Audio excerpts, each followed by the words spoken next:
আজকে আমরা দেখতে চলেছি বিশ্বের সবচেয়ে ছোট কয়েকটি দেশ, যেগুলো এতটাই ছোট যে সেখানে গাড়ির কোনো প্রয়োজনই নেই। দুপা হাঁটলে দেশের এ প্রান্ত থেকে ওই প্রান্তে যাওয়া যায়। আর শেষেরটা দেখার পর তুমি বলবে যে এর থেকে তো আমার দাদুরই বড় ছিল, মানে পরিবার। তো দেখো, নাম্বার 5-এ রয়েছে সান মারিনো। এই দেশটির আয়তন মাত্র 61 বর্গ কিলোমিটার। এটি ইটালির ভেতর অবস্থিত একটি ছোট দেশ, যা বিশ্বের সবচেয়ে পুরনো প্রজাতন্ত্রীগুলোর মধ্যে একটি।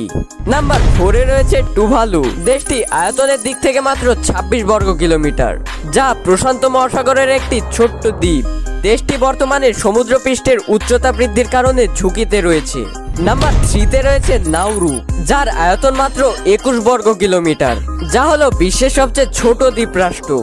বর্তমানে এখানে কোনো সরকারি রাজধানী শহর নেই। নাম্বার 2-এ রয়েছে মোনাকো। আয়তনের দিক থেকে দেশটি মাত্র 2.1 বর্গ কিলোমিটার। এটি বিশ্বের সবচেয়ে ধনী দেশগুলোর মধ্যে একটি। এবং সর্বশেষ নাম্বার 1-এ রয়েছে ভ্যাটিকান সিটি।